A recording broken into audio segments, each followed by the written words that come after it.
बोलिए राजा रामचंद्र भगवान की जय हो। आज का प्रसंग है पतिव्रत धर्म को मानने वाली सती मंदोदरी की कथा।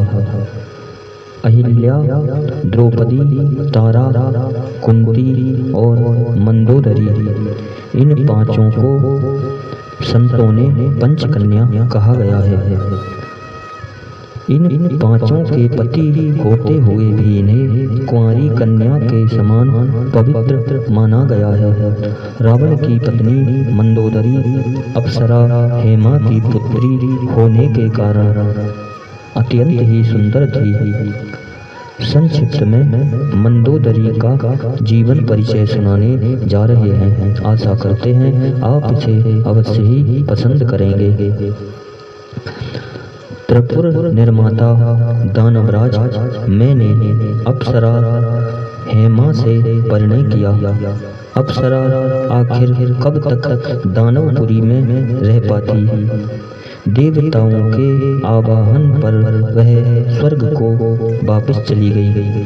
नवजात पुत्री को वह मैं दानव के समीप छोड़ गई। मैंने पुत्री का नाम मंदोदरी रखा।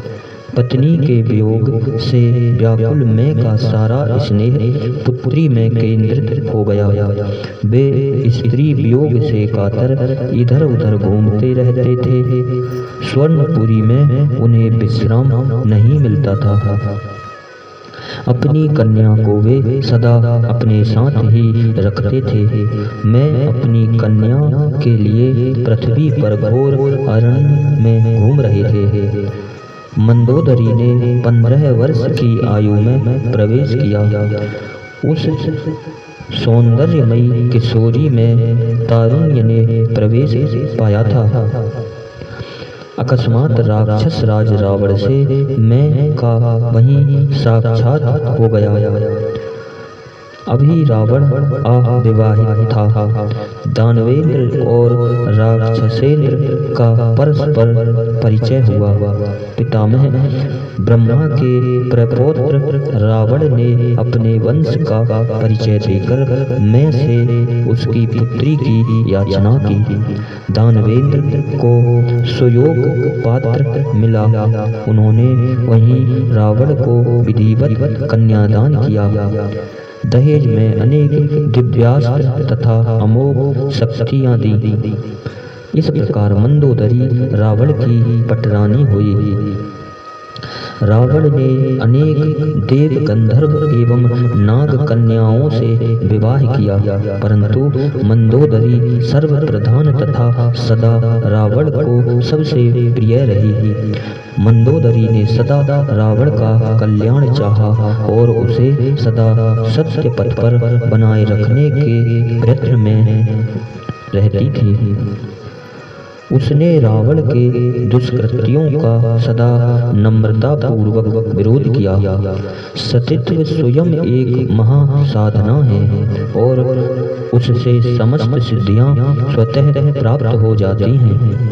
सती नारी केवल पति सेवा से दुर्लभ वस्तु को भी सरलता से प्राप्त कर लेती है।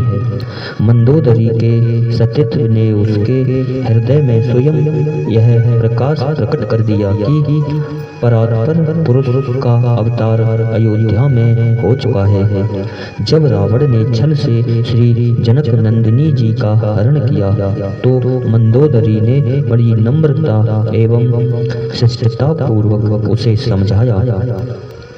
कहा कि हे नाथ, श्री राम जी मनुष्य नहीं है, वे सर्वेश्वर हैं, सर्व समर्थ सच्चिदानंद घन साक्षात परम पुरुष हैं। उनका अनादर न करें।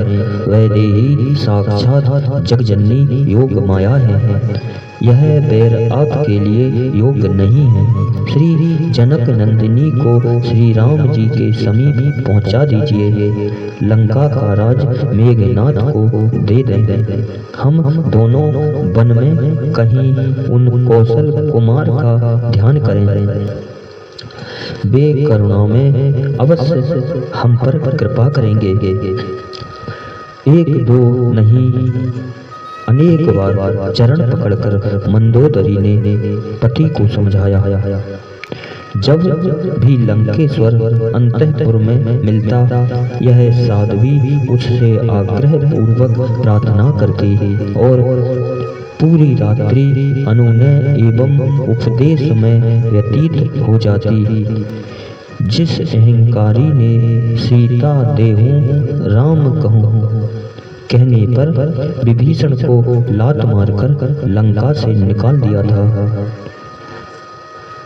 जिसने वृद्ध मामा माल्यवान को भरी सभा में डांटने में कोई संकोच नहीं किया, वही रावण कभी भी मंदोदरी का तिरस्कार न कर सका।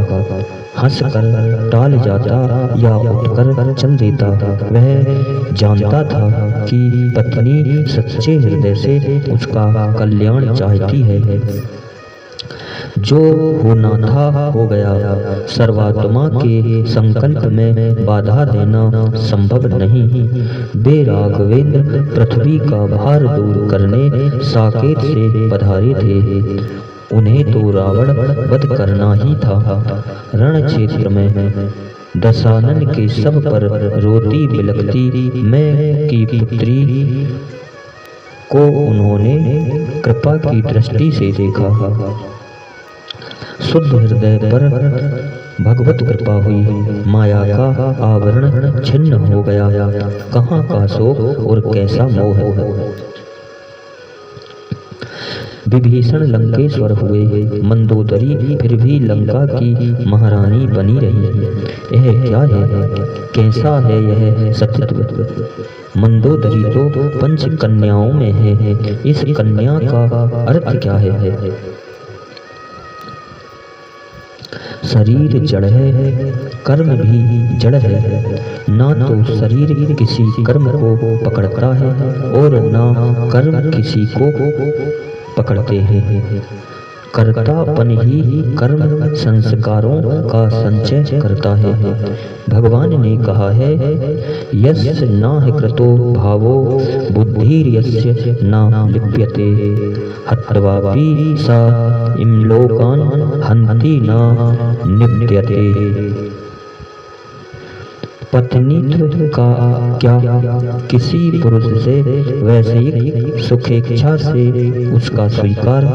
यदि किसी के हृदय में वैसे सुखेच्छा न हो और इस दृष्टि से उसने कभी किसी पुरुष को स्वीकार न किया हो तो वह किसकी पत्नी हुई। स्वभाव एवं प्रारब्ध प्राप्त समाज के नियम अनुसार जो पुरुष उसे सेवा के लिए समाज ने दिया, उसने कर्तव्य बुद्धि से सच्चे हृदय से सेवा की। राक्षस समाज में पुनर्विवाह की प्रथा थी। विभीषण उसे पत्नी रूप में रखना चाहते थे। उसके तटस्थ हृदय में न अपेक्षा थी और न उपेक्षा। इसलिए मंदोदरी को आज भी पंच कन्याओं में शुमार किया जाता है। इन्हीं शब्दों के साथ बोलिए श्री रामचंद्र भगवान की जय हो।